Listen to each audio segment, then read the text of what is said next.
Hola mi gente, ¿cómo están? Aquí mi nombre es Alba Mar, me pueden decir Alba. El canal se llama Serial, estamos aquí para hablar de libros y algunos de ellos en español desde Puerto Rico. Hi, my name is Alba Mar, you may call me Alba. The channel name is Serial and we're here to talk about books and some of them in Spanish from Puerto Rico. First, I want to excuse whatever noise you might hear. Partygoers are still partying. I try to wait until 4 o'clock in the morning. It's not 5 yet, but the partygoers are still going strong, just in case. So please excuse the noise and the music and the passing cars. Okay, but I want to get this done because I am participating today in the third Kwanzaa Reflectathon hosted by Njeri at ONYX Pages. She kindly invited me to participate, and of course I said yes because I think it's a wonderful opportunity to honor my own African descendancy. Her announcement video and the prompts will be linked down below, with each prompt which corresponds to one of the 7 Kwanzaa principles. Please consider doing your own Reflectathon video. There's a giveaway. The idea is to pair a book read in 2019 with each one of the 7 Kwanzaa principles. Now, I follow Njeri at ONYX Pages because I want to learn more about Afrofuturism and science fiction in general.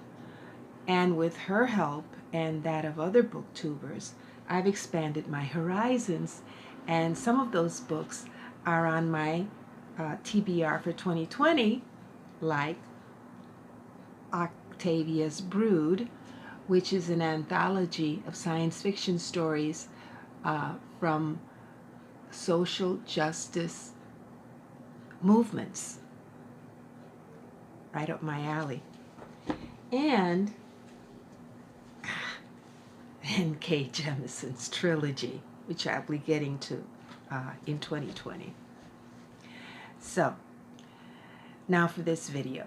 I have chosen mostly nonfiction because that is my first love and that's what I've mostly read in 2019 and previously. So let's start. Umoja, Unity, a book that centered the upliftment of Afro-descended folks. Now, earlier this year, I read Schomburg, the man who built a library with my grandsons for Black History Month, about Arturo Alfonso Schomburg, a Puerto Rican who dedicated his life to curating books about African-descended peoples around the world. And if that isn't uplifting, I don't know what is. His collection later became the Schomburg Center for Research in Black Culture of the New York Public Library. And now I'm excited because while doing the research for this video, I saw that there was now a Spanish translation of the same book, illustrated by its also Puerto Rican African descendant illustrator, Eric Velázquez, who I love. And I'm even more excited upon doing the research because the adult's biography that had only been available on ebook is now available in paperback, which is called Diasporic Blackness, The Life and Times of Arturo Alfonso Schomburg by Vanessa K. Valdez, and it's on its way to me right now as we speak. Number 2, Kujichagulia, SelfDetermination, a book with an African-descended LGBTQ character who inspired you because they were determined AF. And in 2019, I finally read Sister Outsider, essays and speeches by Audre Lorde. Now, 9 of the 15 pieces in this book were written in the 2 years following her cancer diagnosis. In the essay, Eye to Eye, she says, "I am who I am, doing what I came to do, acting upon you like a drug or a chisel to remind you of your meanness as I discover you in myself." And as you can see from all the tabs, I was inspired by her determination. Number 3, Ujima, Collective Work and Responsibility, a book in which a diverse group of characters work together toward a goal. Now, from the 9th through the 12th of November of 2015, a group of Black Puerto Ricans held the first Congress of Afro-Descendancy at the University of Puerto Rico in Rio Piedras. This book, Negro Negra, Afirmación y Resistencia, Memorias del Primer Congreso de Afrodescendencia en Puerto Rico, is the compilation of the presentations, lectures, panels that took place that week.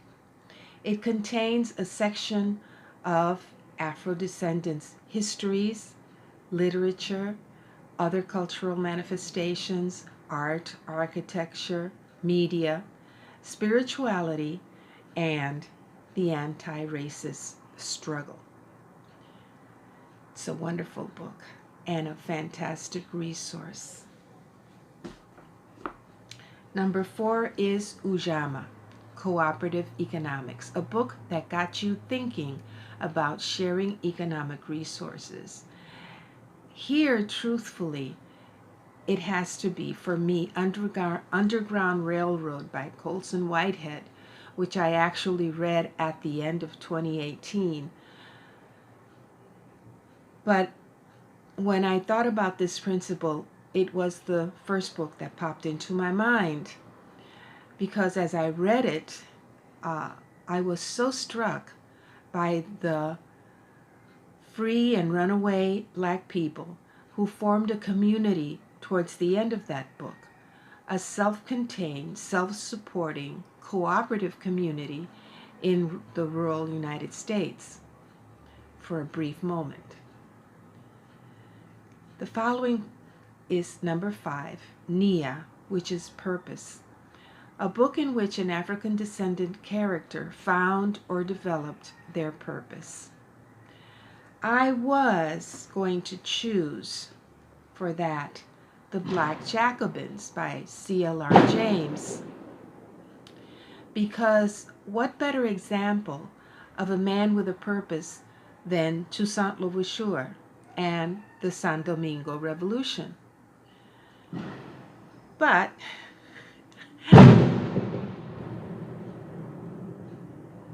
I read that back in 2018, and this was just the safe, less problematic book that I could have chosen, because what I really wanted to talk about was another fiction, another novel, Fe en Disfraz by Mayra Santos Febres. Now, I know that many may find the eroticism and the sexual scenes in this book disturbing, but hear me out. And Negro and Negra helped me confirm my original thesis about this. The main character is a scholar and historian, Fe Verdejo, whose purpose, her work, is to study the testimonies, the formal complaints, the court documents of abused and raped, tortured Black slave women and children during the period of colonization. Now, how that study, how her work, how her purpose of studying the past affects her present is what this book is all about. How that abusive past continues to affect the present. And it reflects how many of those historic wounds have not healed. And I think it speaks volumes about the state of emergency for women around the world today, as evidenced by the viral video and performance of the Chilean group Tesis around the world. And I'll link that viral video below, and our Puerto Rican version of the same. Number 6, Kuumba, Creativity, a book in which an African-descended character demonstrated power through creativity. And for that I submit La Gran Ausente, La Maestra Celestina Cordero Molina by Sulmarí Alberio Ramos. This is a fascinating story. Now, everyone in Puerto Rico knows about and venerates, literally, El Maestro Rafael Cordero, a Black educator in early 19th century San Juan, considered the father of public education in Puerto Rico. The painter, Francisco Oller, immortalized his image. The Catholic Church has started the process towards his beatification. Pope Francis has even declared him venerable. But it has only been recently discovered that the true driving force behind that school, that educational endeavor, was his older sister, Celestina Cordero. And that free school was her creation. So why has she been erased until now from the history books? According to the author, because she was Black, free, and a celibate woman at a time when women should have been married or in a convent. And more importantly, she persistently badgered the San Juan municipal authorities and the Catholic Church in her efforts to get her creation, her school, officially recognized. A school, as a matter of fact, that taught students of every race and class without distinction. She would teach the females, and Rafael would teach the male students. It is mind-boggling that the original documents, the original historical documents, have always existed. At least 8 original documents witnessing and showing, demonstrating her, Celestina, petitioning the municipal authorities, El Cabildo, and the Catholic Church, seeking formal recognition of her school in which her brother taught.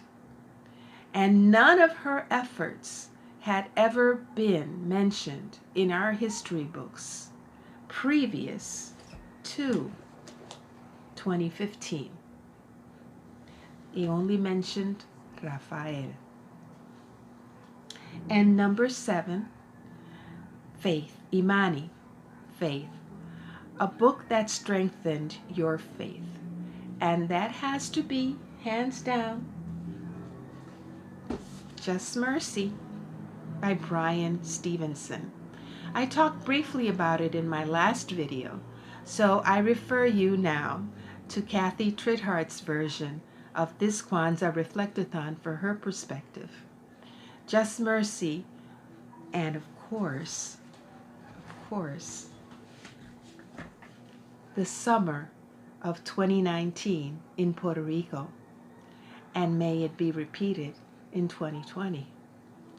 Thanks again, Njeri, for this opportunity to center Afro-descendants from everywhere and to center principles which can guide everyone during the entire year. And I invite you to participate in the Reflectathon. There's still time.